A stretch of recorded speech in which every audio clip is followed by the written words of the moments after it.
Finish ಆಗುತ್ತೆ. ಇನ್ನು ಆ ಕಡೆದಷ್ಟು ಕಳೆ ಹೊಡೆಯೋದಷ್ಟು ಬಾಕಿ ಇದೆ. ಫಸ್ಟ್ ಫಸಲು ಈಗ ಮರಕ್ಕೆ ಬಂದು ಇದು ನಮ್ಮ ಮೊದಲ ಫಲ. 18 ಫೂಟನ್ನಷ್ಟು ಆಳ ಇದೆ. ಅದು 15 ಫೂಟ್ ನೀರಿದೆ.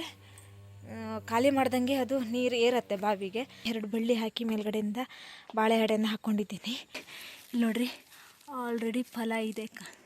ಜಸ್ಟ್ ಮೇಲ್ಗಡೆ ಚಿಕ್ಕದಾಗಿ ಇರುತ್ತಲ್ಲ ಅದಷ್ಟೇ ಇರುತ್ತೆ. ಬಟ್ ಇಲ್ಲಿ ಇಷ್ಟು ಮೇಲ್ಗಡೆ ಬೇರು ಬಂದುಬಿಟ್ಟಿದೆ. ಅದನ್ನು ನಾವು ತೆಗಿಬೇಕಿತ್ತು ಮುಂಚೆ, ಆದರೆ ತೆಗಿಲಿಕ್ಕೆ ಇಲ್ಲಿ ಬಂದು ಮುಟ್ಟಿಲ್ಲ ನಾವು. ಗೊತ್ತಿಲ್ಲ, ನನ್ನ ಹತ್ರ ಹೊಡಿಲಿಕ್ಕೆ ಕಲಿಬೇಕು ಅಂತ ಆಸೆ, ಬಟ್ ಅದು ನನ್ನ ಮಾತು ಕೇಳೋದಿಲ್ಲ ಅನ್ನೋದು ಬೇಜಾರು. ಬಟ್ ಸ್ಲೋವಾಗಿ ಪ್ರಾಕ್ಟೀಸ್ ಮಾಡಿಕೊಂಡ್ರೆ ನಾನು ಆರಾಮಾಗಿ ಹೊಡಿಬೋದು. ಅದಷ್ಟೊಂದು ಚಿಕ್ಕದು ಒಂದು ಸ್ಮೂತ್ ಇದೆ. ಬೆಳಿಗ್ಗೆನೇ ಬಂದಿದ್ದರೆ ನನಗೆ ಸ್ವಲ್ಪ ಸಿಕ್ತಿತ್ತು. ಈಗ ಬಿಸಿಲಾಗಿ ಸಂಜೆ ಈ ರೀತಿಯಾಗಿ ಎಲ್ಲ ಮರಕ್ಕೂ ಕಟ್ತಾ ಇದ್ದೀನಿ.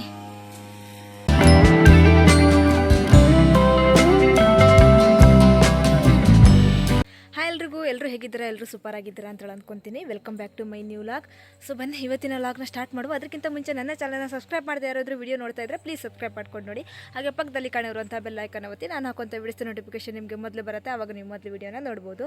ಸೊ ಬನ್ನಿ, ತುಂಬ ದಿನ ಆಯಿತು, ಒಂದು 3 ದಿನ ಆಯಿತು ಲಾಗ್ನ ಮಾಡಿರಲಿಲ್ಲ. ನಾನು ತುಂಬ ಕೆಲಸ ಇತ್ತು. ಹಾಗೆ ಅಯ್ಯಪ್ಪ ಸ್ವಾಮಿ ಸನ್ನಿಧಿಗೆ ಹೋಗಿ ಅಲ್ಲಿ ನೈಟು ನಿದ್ರೆ ಇರಲಿಲ್ಲಾಗಿತ್ತು. ದೊಡ್ಡಕ್ಕ ಬಂದಿದ್ಲು, ಅವಳು ಬಂದು ಕೂಡ ಹೋದ್ಲು. ಸೊ ಅದು ಇದು ಅಂತ ಕೆಲಸ ಅಂತ ಹೇಳಿ ಲಾಗ್ನ ಮಾಡಿರಲಿಲ್ಲ. ಹಾಗೆ ಈಗ ಹೊಸ ತೋಟಕ್ಕೆ ಬಂದಿದ್ದೀನಿ. ಇಲ್ಲಿ ನಿನ್ನೆ ಬಂದು ಒಂದು ಅರ್ಧದಷ್ಟು ಕಳೆನ ಮಷೀನಿಂದ ಹೊಡೆದ್ವಿ. ಇವತ್ತು ಕೂಡ ಬಂದಿದ್ದೀವಿ. ಇವತ್ತೇ ಫುಲ್ ಡೇ ಹೊಡೆದ್ರೆ ಫಿನಿಶ್ ಆಗುತ್ತೆ. ಇನ್ನು ಆ ಕಡೆದಷ್ಟು ಕಳೆ ಹೊಡೆಯೋದಷ್ಟು ಬಾಕಿ ಇದೆ. ಫುಲ್ ಮುಳ್ಳಿದೆ ಆ ಕಡೆಗೆ. ಈ ಕಡೆಗೆ ಅಷ್ಟೊಂದು ಇರಲಿಲ್ಲಾಗಿತ್ತು. ಈ ಕಡೆ ನಿನ್ನೆ ಬೆಳಿಗ್ಗೆ ಒಂದು 11 ಗಂಟೆ ಟೈಮಿಗೆ ಬಂದು ಒಂದು ಸ್ವಲ್ಪ ಹೊಡೆದ್ವಿ. ಈ ಕಡೆ ಮಧ್ಯಾಹ್ನ ಮೇಲೆ ಬಂದು ಸಂಜೆ ಅಷ್ಟು ಹೊಡೆದು ಹೋದ್ವಿ. ಇನ್ನು ಸ್ವಲ್ಪ ಇದೆ ಈ ಕಡೆಗೆ. ಅದನ್ನು ಅಪ್ಪ ಕೆಳಗಡೆ ಹೊಡಿತಾ ಇದ್ದಾರೆ.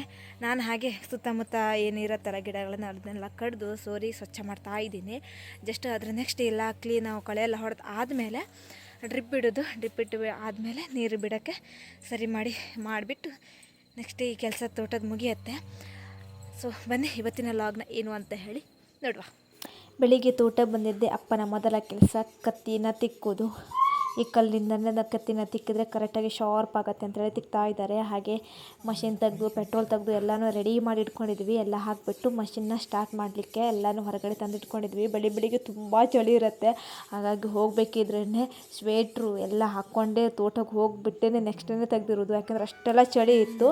ಸೊ ಇಲ್ಲಿ ಅಪ್ಪ ಎಲ್ಲ ಕತ್ತಿ ಎಲ್ಲ ಮಸ್ಕೊಟ್ಟಾದಮೇಲೆ ನೆಕ್ಸ್ಟ್ ಮಷಿನ್ ಹೊಡೆಯೋದು. ಈ ತೋಟ ಹಾಕಿ 4 ವರ್ಷ ಆಯಿತು. 4ನೇ ವರ್ಷಕ್ಕೆ ಹೊಸ ಫಲ ಬಂದಿದೆ. ನಿನ್ನೆ ಬಂದಾಗ ನಾನು ನೋಡಿರಲಿಲ್ಲಾಗಿತ್ತು. ನಮ್ಮಪ್ಪ ಅಂದ ನೀನು ನೋಡಿಲ್ವಾ ಅಂತ ಹೇಳಿ. ಇಲ್ಲಿ ಬಂದಿದೆ. ಇಲ್ಲಿ ಈ ಗಿಡಕ್ಕೆ ಇದೆ ಫಸ್ಟ್ ಫಸಲು ಈಗ ಮರಕ್ಕೆ ಬಂದಿದೆ. ಇನ್ನೂ ಒಡೆದಿಲ್ಲ, ಹಾಗೇ ಇದೆ. ಫಸ್ಟ್ ಫಸಲು ಬಂದಿರೋದು 4ನೇ ವರ್ಷಕ್ಕೆ. ಒಂದು ಅಡಿಕೆ ಮರಕ್ಕೆ ಇವಾಗ ಬಂದಿದೆ. ಇವಾಗ ಜನವರಿ ಅಲ್ಲ, ಇನ್ನೆಷ್ಟು ಮರಕ್ಕೆ ಬರುತ್ತೆ ಅಂತ ನೋಡಬೇಕು. ಇದು ಒಂದು ಬಂದಿದೆ. ಹಾಗೆ ಈ ಕಡೆದು ಇನ್ನೂ ಹಾಳೆ ಉಂಟು. ಇದಕ್ಕೂ ಕೂಡ ಇದೆ. ಇಲ್ಲಿ ಕಾಣಿಸ್ತಾ ಇದೆ ದಪ್ಪವಾಗಿ. ಇನ್ನೂ ಹಾಳೆ ಬಿದ್ದಿಲ್ಲ. ಬಿದ್ದ ಮೇಲೆ ಇದಕ್ಕೂ ಕೂಡ ಇದೆ. ಇನ್ನೂ ಒಂದು ಬಂದಿದೆ ಫಸ್ಟ್ ಫಲ. ಖುಷಿ ಆಗ್ತಾ ಉಂಟು. ಸೊ ತೋರಿಸ್ತೀನಿ ನಿಮಗೆ. ಇದು ನಮ್ಮ ಮೊದಲ ಫಲ. ಇದಕ್ಕೆ ಇನ್ನೂ ಒಡೆದಿಲ್ಲ. ಫಲ ಇದೆ ಇಲ್ವಂತಲೇ ಗೊತ್ತಾಗ್ತಿಲ್ಲ. ಜಸ್ಟ್ ಹೊಂಬಾಳೆ ಇದಕ್ಕೆ ಒಡೆದು ಹಾಳೆ ಬಿತ್ಕೊಂಡಿದೆ. ಇನ್ನು ಈ ಕಡೆದಕ್ಕೂ ಕೂಡ ಹೊಟ್ಟೆ ಬಂದಿದೆ. ಅಂದರೆ ತುಂಬ ದೊಡ್ಡ ಕಾಣಿಸ್ತಾ ಇದೆ. ಒಣಗಿದೆ. ಇನ್ನು ಅದರ ಬಿದ್ಮೇಲೆ ಅದ್ರ ಒಳಗಡೆನೂ ಒಂದಿದೆ. ಬಟ್ ಇದು ಇನ್ನು 2-3 ದಿನಕ್ಕೆ ಇದು ಹಾಳೆ ಒಡೆದ್ರೆ ಗೊತ್ತಾಗುತ್ತೆ ಫಲ ಇದೆ ಇಲ್ವ ಅಂತೇಳಿ. ಇಲ್ಲಿ ಗುಳ್ಳೆ ಥರ ಕಾಣಿಸ್ತಾ ಇದೆ ಅಡಿಕೆ. ಬಟ್ ಇರ್ಬೋದೇ ಇಲ್ವ ಅಂತ ಗೊತ್ತಿಲ್ಲ. ಹೊಡೆದ ಮೇಲೆ ನೋಡಬೇಕು ಇದೆಯಾ ಇಲ್ವ ಅಂಥೇಳಿ. ಇದು ನಮ್ಮ ಮೊದಲನೇ ಫಲದ ಅಡಿಕೆ ಮರ ಆಗಿದೆ. ಇದು ಇನ್ನು ಫಸ್ಟ್ ಬಂದಿರೋದು ಈ ಮರಕ್ಕೆ. ಇನ್ನು ಎಷ್ಟು ಮರಕ್ಕೆ ಬರುತ್ತೆ ಅಂತ ಹೇಳಿ ಇನ್ನು ನೆಕ್ಸ್ಟ್ ಕಾದಿ ನೋಡಬೇಕು. ಈ ವರ್ಷಕ್ಕೆ 4ನೇ ವರ್ಷಕ್ಕೆ ಫಸ್ಟ್ ಫಲ ಬಂದಿದೆ. ಇನ್ನು ನೋಡಬೇಕು ಎಷ್ಟು ಬರುತ್ತೆ ಅಂಥೇಳಿ. ತುಂಬ ಖುಷಿ ಆಗ್ತಾ ಇದೆ. ಈ ಅಡಿಕೆ ತೋಟಕ್ಕೆ ಮೊದಲ ಫಲ ನೋಡಿ ಖುಷಿ ಆಯಿತು. 4ನೇ ವರ್ಷಕ್ಕೆ ಬರುತ್ತೆ ಅಂತ ಎಕ್ಸ್ಪೆಕ್ಟೇಷನ್ ಮಾಡ್ಕೊಂಡಿದ್ವಿ ನಾವು. ಕೊನೆಗೂ ಒಂದು ಮರಕ್ಕಾದರೂ ಕಾಣಿಸ್ಕೊಂಡಿದೆ. ಇನ್ನೊಂದು 3 ತಿಂಗಳ ಹೋದರೆ ಗೊತ್ತಾಗುತ್ತೆ ಇನ್ನು ಎಷ್ಟೆಷ್ಟು ಮರಕ್ಕೆ ಬರುತ್ತೆ ಅಂತ ಹೇಳಿ. ಈಗ ಸ್ವಲ್ಪ ಹುಲ್ಲು ಉಂಟು. ಇಲ್ಲೆಲ್ಲ ಮುಳ್ಳಿಲ್ದಿರೋ ಕಡೆಗೆ, ಜಾಸ್ತಿ ಮುಳ್ಳಿಲ್ದಿರೋ ಕಡೆಗೆ ಹುಲ್ಲನ್ನ ಸೋರಿಟ್ಕೊಳ್ಬೇಕು ಮನೆಗೆ ತಗೊಂಡೋಗ್ಲಿಕ್ಕೆ. ಈಗ ನನ್ನ ಕೆಲಸ ಅದೇ. ಬೆಳಿಗ್ಗೆ ಈಗ ಹುಲ್ಲು ಸೋರಿಟ್ಟು ನೆಕ್ಸ್ಟ್ ಎಲ್ಲೆಲ್ಲಿ ಗಿಡ ಎಲ್ಲ ಬಾಗಿ ಅಡಿಕೆ ಮರದ ಕೆಳಗೆ ಬಂದಿದೆಯೋ ಅಥವಾ ಅಡಿಕೆ ಬುಡದ ಕೆಳಗೆಲ್ಲ ಕ್ಲೀನ್ ಮಾಡಬೇಕು. ಈಗ ಫಸ್ಟು ಹುಲ್ಲು ಸೋರಿ ಒಂದು ವಜ್ಜೆ ಮಾಡಿ ಇಟ್ಕೊಂಡ್ರೆ ನೆಕ್ಸ್ಟ್ ಆರಾಮಾಗಿ ಏನು ಕೆಲಸ ಇರುತ್ತೋ ಅದನ್ನು ಮಾಡ್ಬೋದು. ಅಪ್ಪ ಆಲ್ರೆಡಿ ಮಷಿನ್ನ ಹೊಡಿತಾ ಇದ್ದಾರೆ. ಈಗ ನಾನು ಹೋಗಿ ಹುಲ್ಲನ್ನ ಸೋರಬೇಕು. ಅಪ್ಪ ಆಲ್ರೆಡಿ ಕತ್ತಿನೆಲ್ಲ ತಿಕ್ಕಿ ಇಟ್ಟಿದ್ದಾನೆ ಕರೆಕ್ಟಾಗಿ ಶಾರ್ಪಾಗಿ. ಈಗ ಕಲ್ಲೆಲ್ಲ ತುಂಬ ಉಂಟು ಈ ತೋಟದಲ್ಲಿ. ಅದಕ್ಕೆ ತಾಗಿ ಮತ್ತು ಶಾರ್ಪ್ ಆಗಿರೋದು ಹೋಗುತ್ತೆ. ದಿನ ನಮ್ಮಪ್ಪ ತಿಕ್ಕೊಡ್ತಾನೆ. ಸೊ ಸೊ ಅಮ್ಮ ಬಂದಿಲ್ಲ, ಅಮ್ಮ ಮನೇಲಿದ್ದಾಳೆ. ನಾನು ಅಪ್ಪ ಬೆಳಿಗ್ಗೆ ಬೇಗ ಬಂದ್ವಿ. ಚಳಿ ಅಂತೂ ಸಿಕ್ಕಾಪಟ್ಟೆ ಬೀಳ್ತಾ ಇದೆ. ಬೆಳಿಗ್ಗೆ ಎದ್ದು ಬರೋ ತನಕ ನಮ್ಗೆ ಲೇಟ್ ಆಗುತ್ತೆ. ಹಾಗೆ ಅಮ್ಮ ಇವತ್ತು ಮನೇಲೆಲ್ಲ ಕೆಲಸ ಮಾಡ್ತಾಳೆ. ಹಾಗೆ ನಾನು ಅಪ್ಪ ಇವತ್ತೇ ಬೇಗ ಬಂದ್ವಿ ಈ ತೋಟಕ್ಕೆ ಸುಮಾರು ಮನೆಯಿಂದ 3 ಕಿಲೋಮೀಟ್ರ್ ದೂರ ಇದೆ. ಗಾಡಿ ತಗೊಂಡು ಬರ್ತೀವಿ. ಈಗ ಬಂದು ಮಧ್ಯಾಹ್ನ ಊಟಕ್ಕೂ ಕೂಡ ಮನೆಗೆ ಹೋಗ್ತೀವಿ. ಇಲ್ಲಿ ಊಟ ತಗೊಂಡು ಬರೋದಿಲ್ಲ. ಸೊ ಹಾಗೆ ಇದು ನಮ್ಮದು ಮೋಟಾರ್ ಮನೆ. ಹಾಗೆ ಇದು ನಮ್ಮ ಬಾವಿ ಫುಲ್ ನೀರಿದೆ. 1 2 3 ರಿಂಗ್ ಮಾತ್ರ ಮೇಲಿದೆ. ಬಾಕಿದು ಒಂದು 18 ಫೂಟನ್ನಷ್ಟು ಆಳ ಇದೆ. ಅದು 18 ಫೂಟ್ ನೀರಿದೆ. ಖಾಲಿ ಮಾಡ್ದಂಗೆ ಅದು ನೀರು ಏರುತ್ತೆ ಬಾವಿಗೆ. ಹಾಗಾಗಿ ಏನು ತೊಂದರೆ ಇಲ್ಲ ನೀರಿಗೆ. ಹೋದ್ಸರ ಅಷ್ಟು ಬರಗಾಲ ಆದ್ರೂ ಕೂಡ ನೀರು ನಮಗೆ ಈ ತೋಟಕ್ಕೆ ಸಾಕಾಗಿದೆ. ಹೋದ ವರ್ಷವೂ ಬರಗಾಲ ಬಂದು ನೀರು ಖಾಲಿ ಆದರೆ ಇನ್ನೂ ಆಳಕ್ಕೆ ಹೊಡ್ಸೋದಾಗಿತ್ತು. ಆದರೆ ನೀರು ಸಾಕಾಯಿತು ನಮಗೆ. ಈ ವರ್ಷ ಅಷ್ಟು ಮಳೆ ತುಂಬ ಜಾಸ್ತಿ ಇರೋದ್ರಿಂದ ನೀರಿನ ಬರಗಾಲ ಬರೋದಿಲ್ಲ ಅಂತ ಅಂದ್ಕೊಂಡಿದ್ದೀವಿ. ನೋಡಬೇಕು. ನೀರು ಖಾಲಿ ಆಯ್ತು ಅಂದರೆ ಮತ್ತು ಸ್ವಲ್ಪ ಆಳ ಹೊಡೆಯೋ ಥರ ಇದೆ. ಒಂದು ಸ್ವಲ್ಪ ಕಲ್ಲು ಬಂದಿದೆ, ಆದರೂ ಕೂಡ ಅದು ಆಳಕ್ಕೆ ಹೊಡಿಲಿಕ್ಕಾಗತ್ತೆ. ಸೊ ಬನ್ನಿ ಇವಾಗ ಫಸ್ಟು ಒಂದು ಹೆಜ್ಜೆನ ಹುಲ್ಲನ್ನ ಮಾಡಿಕೊಂಡು ನೆಕ್ಸ್ಟ್ ಏನಂತ ಹೇಳಿ ನೋಡುವ.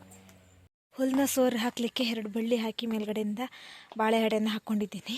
ಯಾಕಂದರೆ ಗಾಡಿ ಮೇಲೆ ತಗೊಂಡೋಗ್ಬೇಕು. ಚೀಲ ಏನೂ ತಂದಿಲ್ಲ. ಈ ಅವಸ್ಥೆಯಲ್ಲಿದೆ ಇಲ್ಲಿ ಹುಲ್ಲು.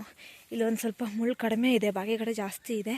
ಹಾಗೆ ಇದನ್ನು ಸೋರ್ಬಿಟ್ಟು ಈಗ ಒಂದು ಹೆಜ್ಜೆ ಮಾಡಬೇಕು. ನಿನ್ನೆನೂ ಕೂಡ ಸಣ್ಣದಾಗಿ 2 ಹೆಜ್ಜೆ ತಗೊಂಡೋಗಿದ್ವಿ. ಬೆಳಗ್ಗೆ ಒಂದು ಹೊತ್ತು, ಮಧ್ಯಾಹ್ನ ಮೇಲೆ ಒಂದು. ಇವಾಗ ಇದನ್ನು ಕೂಡ ಸೋರ್ಕೊಂಡು ತಗೊಂಡೋಗ್ಬೇಕು. ಇಲ್ಲಾಂತಂದರೆ ಮಷಿನ್ ಹೊಡೆದ್ರೆ ಮತ್ತೆ ಫುಲ್ಲಾಗಿ ಪುಡಿ ಆಗಿಬಿಡತ್ತೆ. ಈಗ ಒಂದು ಹೆಜ್ಜೆ ಮಾಡ್ಕೊಂಬಿಡುವ. ಒಂದು ಹೆಜ್ಜೆನ ರೆಡಿ ಮಾಡಿ ಇಟ್ಕೊಂಡೆ. ಗಾಡಿ ಒಳಗೆ ದೊಡ್ಡ ಹೆಜ್ಜೆ ಮಾಡಿದ್ರೆ ಹೊಕ್ಕುವುದಿಲ್ಲ. ಹಾಗಾಗಿ ಈ ಥರ ಅಗಲವಾಗಿ ಹೆಜ್ಜೆನ ಕಟ್ಕೊಂಡಿದ್ವಿ. ಮುಂದ್ಗಡೆ ಹಾಕೊಂಡು ಹೋಗ್ಲಿಕ್ಕೆ ಈಸಿ ಆಗುತ್ತೆ ಅಂತ ಹೇಳಿ ಇಷ್ಟು ದೊಡ್ಡ ಹೆಜ್ಜೆನ ಮಾಡಿಟ್ಟೆ. ಈಗ ಮಧ್ಯಾಹ್ನ ತಗೊಂಡು ಹೋಗ್ಲಿಕ್ಕೆ ಇಷ್ಟು ಸಾಕು. ಹಾಗೆ ನಮ್ಮಪ್ಪ ಇದನ್ನು ಒಡೆದ್ರಂತೆ. ಯಾಕೆಂದರೆ ಹೊಂಬಾಳೆನ ಒಡೆದು ನೋಡಿದ್ರು ಫಲ ಇದೆಯಾ ಇಲ್ವಾ ಅಂತೇಳಿ. ಕ್ಯೂರಿಯಾಸಿಟಿ ಎಷ್ಟು ಅಂದರೆ ನಮ್ಮ ಅಪ್ಪಂಗೆ ಮಾತ್ರ ಅಲ್ಲ, ನನಗೂ ಕೂಡ ಅಷ್ಟೇ ಕ್ಯೂರಿಯಾಸಿಟಿ. ಇಲ್ಲಿ ನೋಡ್ರಿ, ಆಲ್ರೆಡಿ ಫಲ ಇದೆ. ಫಲ ಕಾಣಿಸ್ತಾ ಇದೆ ಅಂತ ಅಂದ್ಕೊತೀನಿ. ಇದೆ ಈ ಥರ ಮೊಗ್ಗಾಗಿ ಇದೆ. ಇದು ಉಂಟಲ್ಲ, ಇದೆ ಚಿಕ್ಕದಾಗಿ ಅಡಿಕೆ ಫಲ. ಇದು ಯಾಕೋ ಇದು ಎಡೆಯಿಂದ ಸ್ವಲ್ಪ ಕ್ಯಾಮ್ರಾದಲ್ಲಿ ಸರಿ ಕಾಣಿಸ್ತಾನೆ ಇಲ್ಲ. ಈ ಥರ ಇವಾಗ ಈ ಸೈಡಿಂದ ಕಾಣಿಸ್ತಾ ಇದೆ. ಇದು ಮೊಗ್ಗಾಗಿದೆ. ಫಲ ಇದೆ. ಖುಷಿ ಆಯಿತು ಫಸ್ಟ್ ಫಲ ಇದೆ ಅಂತ ಹೇಳಿ. ಅಂದರೆ ಜಸ್ಟ್ ಫಲ ಇರುವುದಿಲ್ಲ, ಈ ಥರ ಅಡಿಕೆ ಇರುವುದಿಲ್ಲ. ಜಸ್ಟ್ ಮೇಲ್ಗಡೆ ಚಿಕ್ಕದಾಗಿ ಇರುತ್ತಲ್ಲ ಅದಷ್ಟೇ ಇರುತ್ತೆ. ಬಟ್ ಈ ಥರ ಚಿಕ್ಕದಾಗಿದ್ದರೆ ಮಾತ್ರ ಅದು ಅಡಿಕೆ ಆಗುತ್ತೆ. ಈ ಥರ ಇದ್ದರೆ ಮಾತ್ರ, ಇಲ್ಲ ಅಂತಂದರೆ ಆಗೋದಿಲ್ಲ. ಈಗ ನನ್ನ ಕೆಲಸ ಏನು ಅಂದರೆ ಈ ಬುಡನೆಲ್ಲ ಕ್ಲೀನ್ ಮಾಡಬೇಕು. ಸುತ್ತಲೂ ಕೂಡ ಅದು ಮಳೆಗಾಲದಲ್ಲಿ ತೋಟದ ಫುಲ್ಲು ನೀರು ಹೋಗಿತ್ತು. ಇದನ್ನೆಲ್ಲ ಕ್ಲೀನ್ ಮಾಡಿ ಆವಾಗಲೇ ಮಾಡಬೇಕಿತ್ತು. ಅವರ ತೋಟದೊಳಗೆ ಫುಲ್ ಕಳೆನೂ ಇತ್ತು. ಕಳೆನೂ ಕ್ಲೀನ್ ಆಗದೆ ಹಾಗೆ ಇಟ್ಟಿದ್ದೀವಿ. ಎಲ್ಲ ಬುಡಕ್ಕೂ ಈಗ ರೌಂಡವಾಗಿ ಚೆಂದ ಮಾಡಿ ಕ್ಲೀನ್ ಮಾಡಬೇಕು. ಈಗ ನೋಡಿ ಈ ಥರ ತುಂಬಿಕೊಂಡಿದೆ. ಈಗ ನೀರು ಬಿಡಬೇಕು. ಹಾಗೆ ಈ ವರ್ಷ ಈ ತೋಟಕ್ಕೆ ಸಗಣಿ ಗೊಬ್ಬರನ ಹಾಕೋದುಂಟು. ಹಾಗಾಗಿ ಈಗಲೇ ಕ್ಲೀನ್ ಮಾಡಿ ಇಟ್ಕೊಂಡ್ರೆ ಚೆನ್ನಾಗಾಗತ್ತೆ. ಇಲ್ಲ ಅಂತಂದರೆ ಮೇಲ್ಗಡೆ ಫುಲ್ಲಾಗಿ ಬೇರನ್ನ ಬಂದುಬಿಡತ್ತೆ. ಇಲ್ಲಿ ಒಂದು ಮರಕ್ಕೆ ಬಂದಿದೆ ಆ ಥರ ಬೇರು ಬರಬಾರ್ದು. ನೋಡಿ ಈ ಥರವಾಗಿ ಬೇರು ಬರುತ್ತೆ ಇಲ್ಲಿ ಮೇಲ್ಗಡೆ. ಈ ಥರ ಬೇರು ಬಂದರೆ ಸುಮ್ಮನೆ ಅಡಿಕೆ ಮರ ಬೇಗ ಹೋಗಿಬಿಡತ್ತೆ. ಯಾಕಂದರೆ ಈ ಥರ ಮೇಲ್ಗಡೆಯಾಗೆ ಬೇರು ಬರಬಾರ್ದು. ಈ ಮರಕ್ಕಂತೂ ಫುಲ್ ಬಂದುಬಿಟ್ಟಿದೆ. ಈ ಥರ ಇಲ್ಲಿ ಇಷ್ಟು ಮೇಲ್ಗಡೆ ಬೇರು ಬಂದುಬಿಟ್ಟಿದೆ. ಅದನ್ನು ನಾವು ತೆಗಿಬೇಕಿತ್ತು ಮುಂಚೆ, ಆದರೆ ತೆಗಿಲಿಕ್ಕೆ ಇಲ್ಲಿ ಬಂದು ಮುಟ್ಟಿಲ್ಲ ನಾವು. ಇವಾಗಾದರೂ ಸ್ವಲ್ಪ ತೆಗೆದು, ಈ ಥರ ಬೇರು ಬರಬಾರ್ದು. ಎಲ್ಲ ಗಿಡಕ್ಕಲ್ಲ, ಇಲ್ಲಿ ಫಸ್ಟಿಗೆ ಇಲ್ಲಿ ಸ್ಟಾರ್ಟಿಂಗಿಂದನೇ ಅಲ್ಲ, ಈಗ ಡೈರೆಕ್ಟಾಗಿ ಬಂದಿರೋ ನೀರು ಹೀಗೆ ಪಾಸ್ ಆಗಿಬಿಡ್ತು. ಈ ಬಾವಿ ಒಳಗಿಂದೆಲ್ಲ ನೀರು ಪಾಸಾಗಿತ್ತು. ಹಾಗಾಗಿ ಈಗ ಅದನ್ನೆಲ್ಲ ಕ್ಲೀನ್ ಮಾಡಿ ನೆಕ್ಸ್ಟ್ ಗೊಬ್ಬರ ಹಾಕಬೇಕಾದ್ರೂ ಕಡೆಗೆ ಈಸಿ ಆಗುತ್ತೆ. ಇಲ್ಲಾಂತಂದರೆ ಮತ್ತೆ ಆ ಬೇರುಗಳನ್ನೆಲ್ಲ ಕಟ್ ಮಾಡಿದ್ರೆ ಮತ್ತೆ ಅಡಿಕೆ ಶಿಶಿಗೆ ಪೆಟ್ಟು ಬೀಳತ್ತೆ. ಅಷ್ಟನ್ನು ಕೂಡ ಹೀಗೆ ಅಂದರೆ ಫುಲ್ಲಾಗಿ ರೌಂಡವಾಗಿ ಸ್ವಚ್ಛ ಮಾಡಿದ್ರೆ ಆಯಿತು. ಈ ಥರ ಎಲ್ಲ ನೋಡಿ, ಇದೆಲ್ಲ ನೀರಿಗೆ ಚಪ್ಪಟಕ್ಕೆ ಬಂದು ಬಿದ್ದಿರುವಂತಹ ಈ ಥರವಾಗಿ ಸ್ವಚ್ಛ ಮಾಡಬೇಕು. ಹಾಗೆ ಅಪ್ಪನೂ ಕೂಡ ಅಲ್ಲಿ ಮಷಿನ್ ಹೊಡಿತಾ ಇದ್ದಾರೆ. ಆ ಕಡೆಗೆ ಫುಲ್ ಕಳೆ ಉಂಟು, ಆ ಕಡೆಗೆ ಹೊಡಿತಾ ಇದ್ದಾರೆ.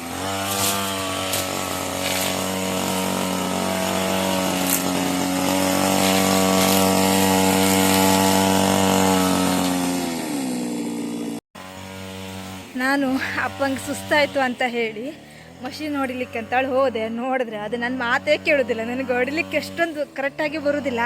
ಎಲ್ಲಾದರೂ ಅಡಿಕೆ ಶಿಶಿ ತಾಗ್ಬಿಟ್ರೆ ಅಡಿಕೆ ಶಿಶಿ ಹೋಗುತ್ತೆ ಅಂತ ಹೇಳಿ ಒಂದು 2 ಮಾರು ಹೊಡೆದೆ.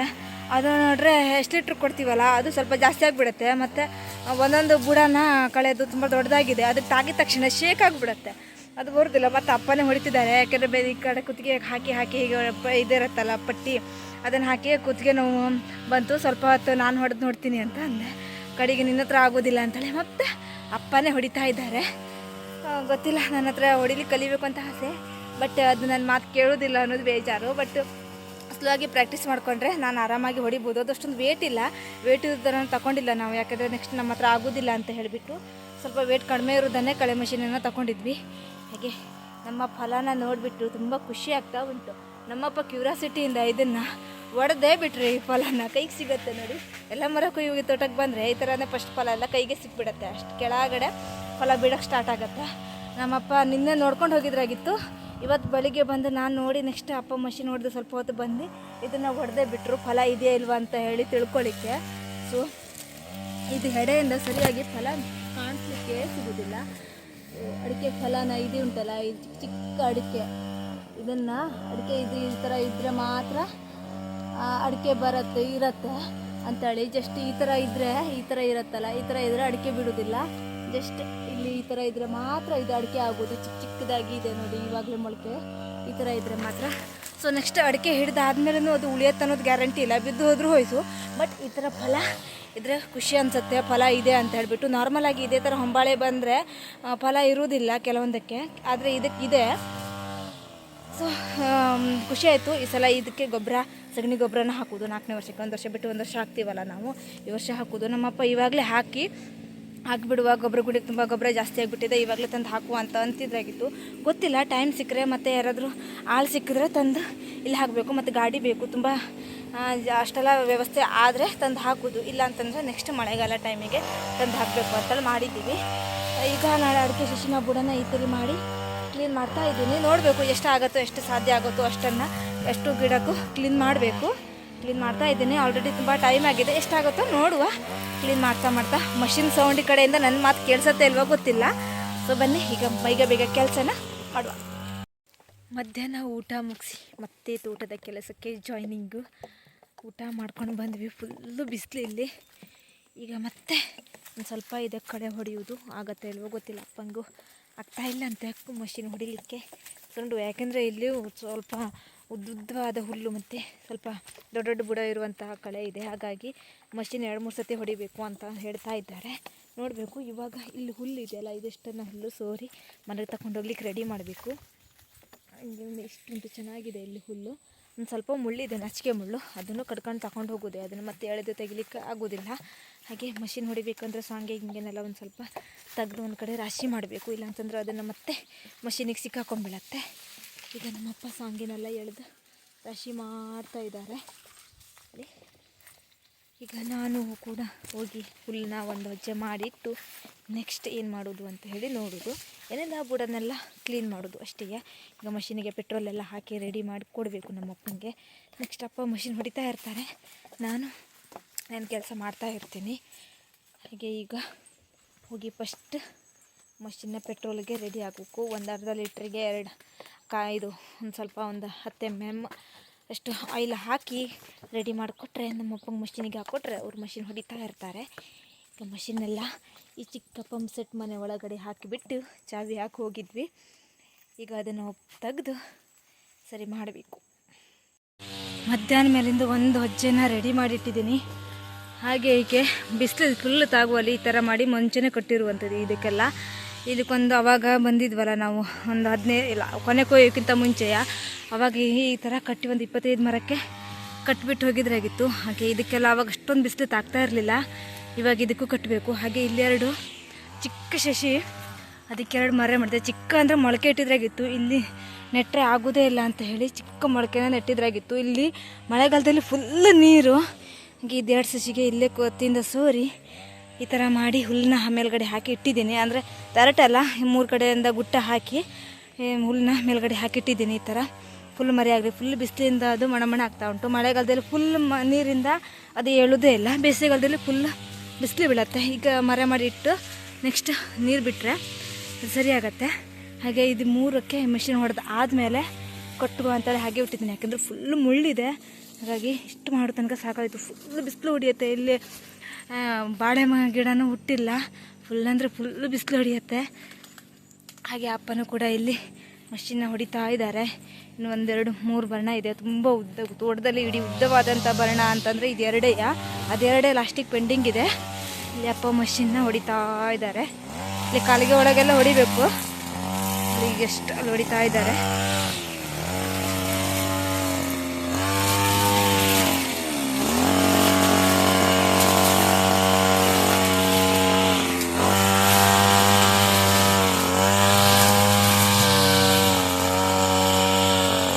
ದೇವರೇ, ಈ ಬಿಸಿಲಲ್ಲಿ ಕೆಲಸ ಮಾಡೋದಂದರೆ ಬೆವರೆಲ್ಲ ಇಳಿಸಿಬಿಡುತ್ತಪ್ಪ.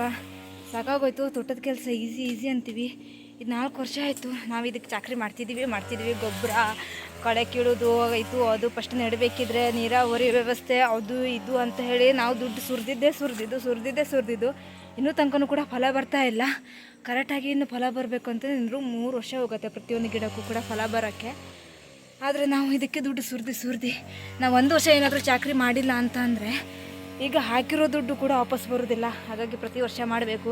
ಫಲ ಬರೋಕ್ಕೆ ಸ್ಟಾರ್ಟ್ ಆದಮೇಲೆ ಇದು ನಮ್ಮ ತಾಯಿ ಥರ ಯಾವಾಗಲೂ ನಮ್ಮನ್ನು ಸಾಕತ್ತೆ. ಇದಕ್ಕೆ ನಾವು ಚಾಕ್ರಿ ಮಾಡಿದ್ರೆ ಸ್ವಲ್ಪ ಇದು ನಮ್ಮನ್ನು ಹೊಟ್ಟೆ ತುಂಬಿಸುತ್ತೆ. ಸೊ ಇದು ನಮ್ಮ ದೇವತೆ ಅಂತ ಹೇಳ್ಬೋದು. ಅಡಿಕೆ ಮರಕ್ಕೆ ಸ್ವಾಂಗಿನ ಕಟ್ಟಲಿಕ್ಕೆ ಹಾಳೆ ಸಿಕ್ಕಿಲ್ಲ ನನಗೆ. ಈಗ ಕೆಳಗಡೆ ಅಣ್ಣನ ತೋಟ ಇದೆ, ಅಲ್ಲಿ ಹೋಗಿ ಹಾಳೆನ ಕಟ್ಕೊಂಡು ಬರಬೇಕು. ಇದು ಹೋಗ್ತಾ ಇದ್ದೀನಿ. ಇಲ್ಲಿ ಬೇಲಿಯೆಲ್ಲ ಹಾರಿ ಹಾಗೆ ಹೋಗಬೇಕು. ಎಷ್ಟಾಗುತ್ತೋ ಅಷ್ಟನ್ನು ಕಟ್ಟಿದ್ರೆ ಒಂದು ಬಿಸಿಲಿನಾದರೂ ಅದನ್ನು ತಡೆಗಟ್ಟಬೋದು ಅಂತ ಹೇಳಿ ಹೋಗ್ತಾ ಇದ್ದೀನಿ. ಈಗ ಬೇಲಿ ಹಾರಿ ಹೋಗಬೇಕು. ಹೆಂಗಿದೆ ಬೇಲಿ ಅಥವಾ ಏನಿದೆಯೋ ಗೊತ್ತಿಲ್ಲ. ನಾನು ಹತ್ತಬೇಕಿದ್ರೆ ಅದು ಮುರಿದೋದ್ರೆ ಮತ್ತೆ ದೊಡ್ಡ ರಾಮಾಯಣ ಆಗತ್ತೆ. ಈಗ ಈ ವ್ಯವಸ್ಥೆಯಲ್ಲೂ ಉಂಟು ನಮ್ಮ ಬೇಲಿ. ಇಲ್ಲಿ ಒಂದು ಗೇಟ್ ಉಂಟು, ಅದು ಬೇಲಿಗಿಂತಲೂ ಗಟ್ಟಿಯಾಗಿ ಕಟ್ಟಿಟ್ಟಿದ್ದಾರೆ.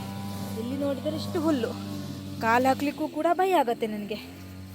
ಒಂದು ಸತಿ ಹಾರಿ ನೋಡುವ. ಬೇಲಿ ಹಾರಿ ಬಂದಾಯಿತು. ಇದೆಲ್ಲ ಈಗ ಗೆದ್ದೆ ಬೇರೆಯವ್ರದ್ದು ಹಾಗೆ ಬಿಟ್ಟಿದ್ದಾರೆ, ಏನು ಮಾಡಿದೆಯಾ ಹಾಗೆ ಸುಮ್ಮನೆ. ಇಲ್ಲಿ ಯಾವಾಗಲೂ ದನಗಳು ಬಂದ್ಕೊಂಡು ಮೇಯ್ತಾ ಇರ್ತಾರೆ. ಹಾಗೆ ಇಲ್ಲಿ ಅಣ್ಣನವರು ಅಂದರೆ ದೊಡ್ಡಪ್ಪನವರು ಅವರು ಇಲ್ಲ ಇವಾಗ. ಅವರು ಮಗ ಅಣ್ಣ ಹಾಕಬೇಕು. ಅವರು ಇಲ್ಲಿ ತೋಟ ಹಾಕಿದ್ದಾರೆ. ಅವ್ರ ತೋಟ ಹಾಕಿ ತುಂಬ ವರ್ಷ ಆಯಿತು.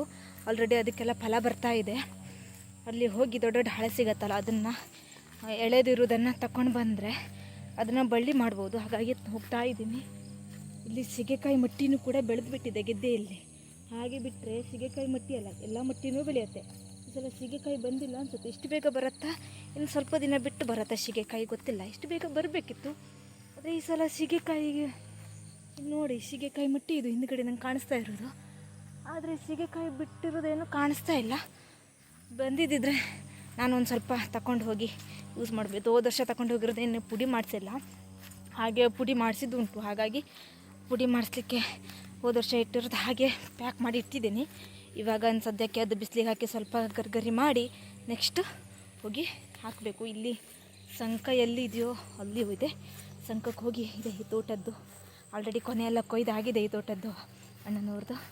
ಈಗ ಹೋಗಿ ಹಾಳೆ ಇದ್ದರೆ ತಗೊಂಡು ಬರಬೇಕು. ಸೊ ಬನ್ನಿ ನೋಡುವ ಸಿಗುತ್ತಾ ಇಲ್ವಾ ಅಂತ ಹೇಳಿ ಹಾಳೆನ. ಈ ಅಣ್ಣನ ತೋಟದ ಅವಸ್ಥೆ ಹೀಗಾಗಿದೆ. ಅಡಿಕೆ ಎಲ್ಲ ಕೊಯ್ದುಬಿಟ್ಟು ಖಾಲಿ ಮಾಡಿಟ್ಟು ಹೋಗಿದ್ದಾರೆ ತೋಟನ. ಎಲ್ಲೂ ಕೂಡ ಇಲ್ಲಿ ಒಂದು ಬಿದ್ದಿದೆ. ಇದು ಗಟ್ಟಿ ಉಂಟ ಇದು ಉಂಟ ಗೊತ್ತಿಲ್ಲ. ಈ ಸಂಜೆ ಹೊತ್ತಿಗೆಲ್ಲ ಬಿಸಿಲು ತಾಗಿ ಫುಲ್ ಗಟ್ಟಿ ಆಗುತ್ತೆ. ಗಟ್ಟಿನೇ ಉಂಟಪ್ಪ. ಇನ್ನು ನನಗೆ ಹಾಳೆ ಸಿಗೋದು ಡೌಟು ಅನಿಸುತ್ತೆ. ನೀರಿಗೆ ಬೆಳಿಗ್ಗೆ ನೆನೆಸಕ್ಕೆ ಹಾಕಿ ಇಟ್ಟಿದ್ದಿದ್ರೆ ನನಗೆ ಸಿಗ್ತಿತ್ತೇನೋ. ಈಗ ನೋಡಬೇಕು. ಇಲ್ಲೊಂದು ಕಾಣಿಸ್ತಾ ಇದೆಯಪ್ಪ. ಸದ್ಯಕ್ಕೆ 2 ಹಳೆ ಸಿಕ್ಕಿದೆ. ಒಂದು ಗಟ್ಟಿ ಇದು, ಒಂದು ಸ್ಮೂತ್ ಇದೆ. ಇನ್ನು ಸ್ವಲ್ಪ ಗಟ್ಟಿ ಇರೋದನ್ನು ನೀರಿಗೆ ಹಾಕಿ ಇಡುವ. ನೋಡುವ. ಇನ್ನೊಂದು ಚಿಕ್ಕದು ಒಂದು ಸ್ಮೂತ್ ಇದೆ. ಬೆಳಿಗ್ಗೆನೇ ಬಂದಿದ್ದಿದ್ರೆ ನನಗೆ ಸ್ವಲ್ಪ ಸಿಕ್ತಿತ್ತು. ಈಗ ಬಿಸಿಲು ಹಾಗೆ ಸಂಜೆ ಆಗಿಬಿಟ್ಟಿದೆ. ಆಲ್ರೆಡಿ 5 ಗಂಟೆ ಆಗಿದೆ. ಇವಾಗ ಬಂದರೆ ಎಲ್ಲಿ ನನಗೆ ಮೆದು ಇರುವಂಥ ಹಾಳೆ ಸಿಗುತ್ತೆ. ಇದನ್ನು ತಗೊಂಡೋಗಿ ಬಳ್ಳಿನ ಮಾಡಿಬಿಟ್ಟು ಕಟ್ಟುವ. ಎಷ್ಟು ಜಾಸ್ತಿ ಬಿಸಿಲು ಹೊಡಿತಾ ಇದೆಯಲ್ಲ, ಅದಕ್ಕೊಂದು ಸ್ವಲ್ಪ ಕಟ್ಟುವ ಅಂತ ಹೇಳಿ. ಮತ್ತು ನಾಳೆ ಬಂದಾಗ ಬೇರೆದಕ್ಕೆಲ್ಲ ಮತ್ತೆ ಕಟ್ಟಬೇಕು. ಮತ್ತು ಸ್ವಲ್ಪ ಹೈಟ್ ಹೋಗಿರೋದಕ್ಕೆ ಒಬ್ಬರೇ ಇದ್ದರೆ ಕಟ್ಟೋಕ್ಕಾಗೋದಿಲ್ಲ, ಇಬ್ಬರು ಬೇಕಾಗತ್ತೆ. ಒಬ್ಬರು ಹಿಡ್ಕೊಳ್ಳಿಕ್ಕೆ, ಒಬ್ಬರು ಕಟ್ಟಲಿಕ್ಕೆ. ಹಾಗೆ ಚಿಕ್ಕದಿಗಿರೋಕ್ಕೆಲ್ಲ ಕಟ್ತಾ ಇದ್ದೀನಿ ಇವಾಗ. ನೆಕ್ಸ್ಟ್ ನಾಳೆ ಅಪ್ಪಂದು ಮಷಿನೆಲ್ಲ ಹೊಡೆದಾದ್ಮೇಲೆ ಅಪ್ಪ ಅಥವಾ ಅಮ್ಮ ಯಾರು ಬರ್ತಾರೋ ಗೊತ್ತಿಲ್ಲ, ಯಾರಾದರೂ ಬಂದರೆ ಇಬ್ಬರು ಸೇರ್ಕೊಂಡು ಕಟ್ಟಬೇಕು. ಅದು ಎಲ್ಲ ಎಷ್ಟಕ್ಕೂ ಬಿಸಿಲಾಗುತ್ತೋ ಅಷ್ಟಕ್ಕೂ ಕೂಡ ಕಟ್ಟಬೇಕು. ಈ ರೀತಿಯಾಗಿ ಎಲ್ಲ ಮರಕ್ಕೂ ಕಟ್ತಾ ಇದ್ದೀನಿ. ಹೀಗೆ ಇಲ್ಲಿ ಫುಲ್ ಏನು ಬಾಳೆ ಗಿಡ ಏನೂ ಇಲ್ಲ. ನೆಟ್ಟಿದ್ರು ಕೂಡ ಈ ಥರ ಮಣ ಹಾಕ್ಕೊಂಡಿದೆ. ಹಾಗಾಗಿ ಎಲ್ಲದಕ್ಕೂ ಕೂಡ ಈ ಥರವಾಗಿ ಕಟ್ಟಬೇಕು. ಸುಣ್ಣ ಬಡಿದ್ರೂ ಆಗ್ತಿತ್ತು. ಆದರೆ ನಾವು ಇದೇ ರೀತಿಯಾಗಿ ಕಟ್ತಾ ಇದ್ದೀವಿ ಸಾಂಗೆ ಇದೆಯಲ್ಲ ಅಂತ ಹೇಳ್ಬಿಟ್ಟು. ಮತ್ತು ಬೆಳಿಗ್ಗೆ ಬೇಗ ಬಂದರೆ ಈ ಬಾಳೆ ಹಿಡಿದು ಒಣಗೋಗಿರತ್ತಲ್ವ, ಈ ಥರ ಇದನ್ನು ಕಟ್ಟಿದ್ರೂ ಚೆನ್ನಾಗಾಗತ್ತೆ. ಆದರೆ ಬೆಳಿಗ್ಗೆ ಬೇಗ ಆಗಬೇಕು ಕಡಿಗಂತ್ರ, ಅಂದರೆ ಅದು ಗರ್ಗರಿ ಆಗಿಬಿಟ್ರೆ ಕಟ್ಟೋಕ್ಕಾಗೋದಿಲ್ಲ. ಈಗ ಸಾಂಗೆ ಇತ್ತಲ್ಲ, ಸಾಂಗೆ ಇರೋದಷ್ಟನ್ನು ನಾವು ಈ ರೀತಿ ಮಾಡಿ ಕಟ್ತಾ ಇದ್ದೀವಿ. ಇನ್ನು ಇದಕ್ಕೆಲ್ಲ ಕಟ್ಟಬೇಕು, ಇಲ್ಲಾಂತಂದರೆ ಈ ಥರ ಕೆಂಪಾಗತ್ತೆ. ಇಲ್ಲಿ ನೋಡಿ, ಈ ಥರ ಕೆಂಪಾಗಿ ನೆಕ್ಸ್ಟ್ ಅದನ್ನು ಅಲ್ಲೇ ಪಳ್ಳು ಬೀಳೋಕ್ಕೆ ಸ್ಟಾರ್ಟ್ ಆಗುತ್ತೆ. ಇದಕ್ಕೂ ಕೂಡ ಕಟ್ಟಬೇಕು. ಈ ಥರ ಕೆಂಪಾಗಿ, ಇದಕ್ಕಿಂತ ಫುಲ್ ಕೆಂಪಾಗಿ ಬಿಡತ್ತೆ. ಹಾಗಾಗಿ ಇದಕ್ಕೆಲ್ಲ ಕಟ್ಟಬೇಕು.